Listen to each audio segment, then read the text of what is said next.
अस्सलाम वालेकुम नाज़रीन, आप YouTube चैनल देख रहे हैं। मैं इमरान खान हूँ। अब तक की जो लेटेस्ट इत्तलात है मैं आपके साथ शेयर कर देता हूँ। एक तो इंडिया में बदतरीन बारिशें हो रही हैं और 4 तारीख तक, यानी आज 1 सितंबर है, अभी 1 तारीख, 2 तारीख, 3 तारीख और 4 तारीख तक भारत में शदीद बारिशों की पेशेनगोई है और लगातार बारिश हो रही है। हिमाचल के इलाकों में, मनाली के इलाकों में, चंडीगढ़ के इलाकों में, ये दीगर जो एरियाज हैं इससे मुल्का और कश्मीर में, यहाँ शदीद बारिशें हो रही हैं और इन बारिशों का पानी आएगा रावी में, चनाब में और सतलुज में। 2 ऐसे डैम्स हैं भारत के जिनके दरवाजे पूरी तरह भारत ने खोल दिए हैं, यानी पानी बगैर किसी रुकावट के आएगा।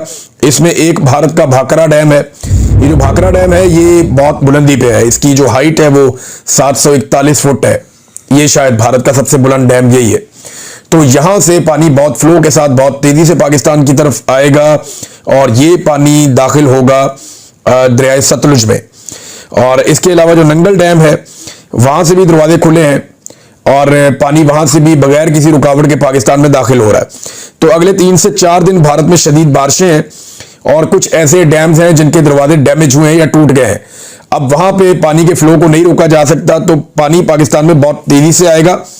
फिर पाकिस्तान की हुकूमत या ब्यूरोक्रेसी बाद में ये कहते हैं, बहाने बनाते हैं कि हमें पता नहीं था, तो हम वक्त से पहले आगाह कर रहे हैं। और ये सोशल मीडिया की कामयाबी है, डिजिटल मीडिया की मेहरबानी है कि उन्होंने भारत से आने वाली एक एक रिपोर्ट पाकिस्तान में पहले आगाह किया। क्योंकि देखें, सोशल मीडिया का दौर है, भारत के अंदर भी लोग सोशल मीडिया इस्तेमाल करते हैं।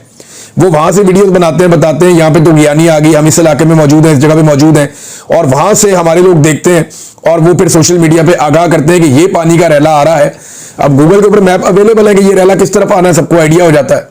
और वो जो पानी पाकिस्तान में दाखिल होता है तो उससे पहले डिजिटल मीडिया इंफॉर्म करता है, क्योंकि पाकिस्तान की हुकूमत और पाकिस्तान के जो इदारे हैं ये तो ऐसा लगता है डिनाइल में है और ये तो ये मानने के लिए तैयार नहीं थे पहले कि बड़ा फ्लड आया या कोई नुकसान हो रहा है। अब इन्होंने नए नए बयानियां बनाना शुरू कर दिए, लेकिन सिचुएशन मैं आपको बता रहा हूं वो ये है कि हिमाचल से और मनाली से शदीद बारिशों के बाद अगले 4 दिनों में एक बड़ा रैला पाकिस्तान में, यानी ये पूरा वीक है, ये बड़ा खतरे वाला है और इसमें पानी पाकिस्तान में दाखिल होता रहेगा। तो जो खतरा रहेगा पाकिस्तान में वो आपके कसूर से लेके बहावलपुर तक के इलाके, ये तमाम शहर खतरे में रहेंगे। जंग की सूरत हाल मैं पहले भी रिपोर्ट कर चुका हूं कि वहां पे सबसे ज्यादा देहात डूब गए हैं और गलत जगहों से बंद तोड़े गए हैं कुछ लोगों की जमीनें बचाने के लिए। जमीनें तो वो भी बचनी नहीं है, कुछ जो है वो शुगर मिलें बचाने के लिए। लोग इल्जाम लगा रहे हैं कि शरीफ खानदान की शुगर मिल को बचाने के लिए बहुत सारे इलाकों को डबो दिया गया है, किसानों की फसलें तबाह कर दी गई हैं। तो कपास का, चावल का, गन्ने का ये बहुत नुकसान हुआ, सब्जियों का भी बहुत नुकसान हुआ।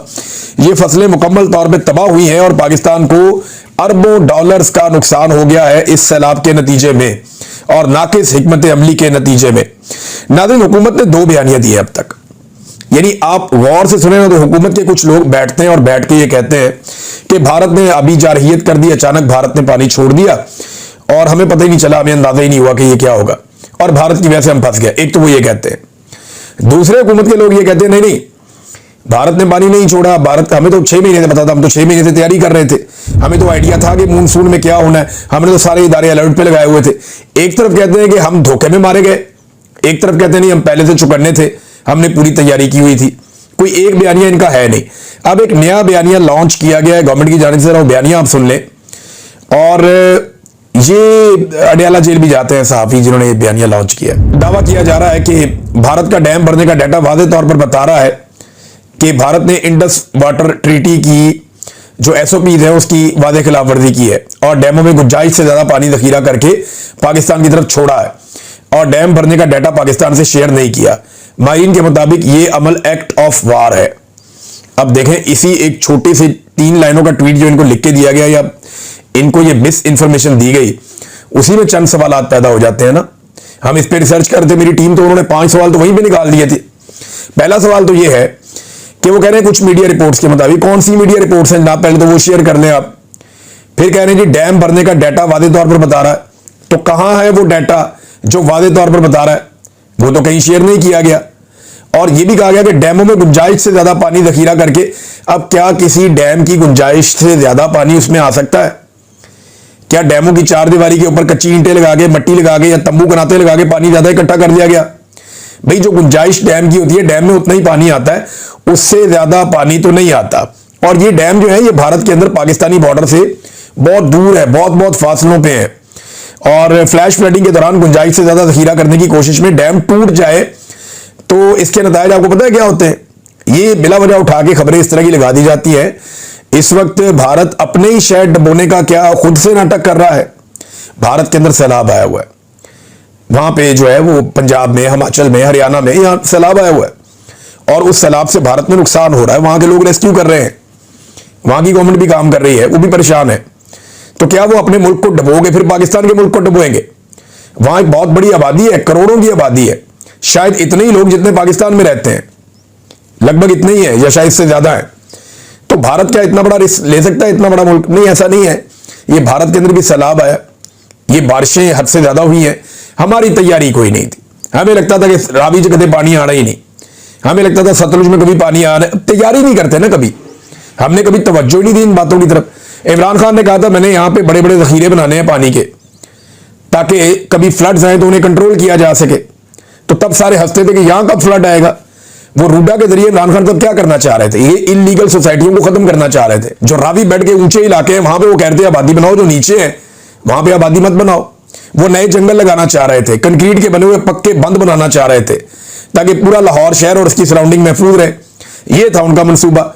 उनके जाने के बाद अंधाधुंध इन्होंने बांट दिए रेजिडेंशियल सोसाइटियों को एनओसीज, और उसके नतीजे में देखें क्या हुआ, आपके सामने ना जो कुछ हुआ। तो वो इन्होंने किया ना। तो अब जनाब ये बयानियां बना रहे हैं कि डैम भरने का डाटा पाकिस्तान ने शेयर नहीं किया। पहली लाइन में कह रहे हैं कि डाटा ये बताता है, अगली लाइन में कह रहे हैं कि डाटा ही शेयर नहीं किया। तो फिर अगर शेयर नहीं किया तो वो कौन सा डाटा बताता है? ये अजीबोगरीब चीजें की जा रही हैं। एक्ट ऑफ वार है, माहिरीन कह रहे केड़ा एक्ट ऑफ वार है भाई? बारिश ज्यादा हो गई है, वो जरा आपसे बेहतर मैनेज कर रहे हैं चीजों को, आपसे नहीं मैनेज हो रहा। उन्होंने बेशुमार डैम बना के पहले ही पानी जमा किया हुआ था, अब वो पानी निकाल रहे हैं और आपको तकलीफ हो रही है।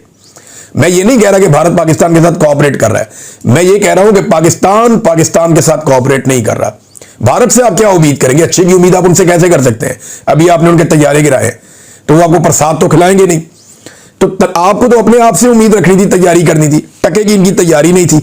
हालात क्या है मैं जरा आपके साथ यहां पे शेयर करता हूं। इस वक्त हुकूमत की तवज्जो इस बात के ऊपर है कि दिन रात जो है वो डब्बे बनाए जा रहे हैं, बाकायदा डिजाइन करके तमाम जो अफसरान हैं उनको भिजवाया गया है कि आपने खाना और राशन मरियम नवाज की इस फोटो के साथ ये लिख के इस तरह आपने बांटना है। अंदाजा करें, लोगों को खाना खिलाने पे तवज्जो नहीं है, अपनी तशहीर करने पे तवज्जो है। और भाई लाखों करोड़ों लोग अगर भूखे हैं, उनमें चंद हजार को खाना खिलाते हैं, वो भी ये मीडिया के ऊपर उसकी टका के तशहीर करते हैं और दिखाते हैं दुनिया को जनाब मरियम नवाज का फोटो हमने चिपका दिया। और मैंने आपको पहले दिन बताया था कि ये खुद पसंदी का शिकार ज़हनी मरीज है, ये लोग यही हरकतें करेंगे और इन्होंने वही हरकतें की है। जापान के अंदर पहले टिकटॉक बनाए, अब वापस आके यहां पे रोजाना अपने टिकटॉक बनाने के चक्कर में ये लोगों को भी जलील करते हैं, हत्ता कि इन्होंने जानवरों को भी जलील कर दिया है। लेकिन इनको एक बात का आइडिया नहीं है, सोशल मीडिया का दौर है। यहां पे ये कोई 80 या 90 की दहाई नहीं है, ये सोशल मीडिया का दौर है। लोगों को बहुत शऊर है। अब वो हालात नहीं है कि आप टीवी पे इश्तिहार चला के अखबारात में पैसे बांट के आप आवाम को बेवकूफ बना लेंगे, वो नहीं बनेगी आपसे। अब आवाम अब सब जानते हैं, इंसान तो इंसान है, ये तो जानवरों को नहीं बख्शते। अब तक के लिए इतनी अपना ख्याल रखिएगा, अपने चैनल का भी। अल्लाह हाफिज़।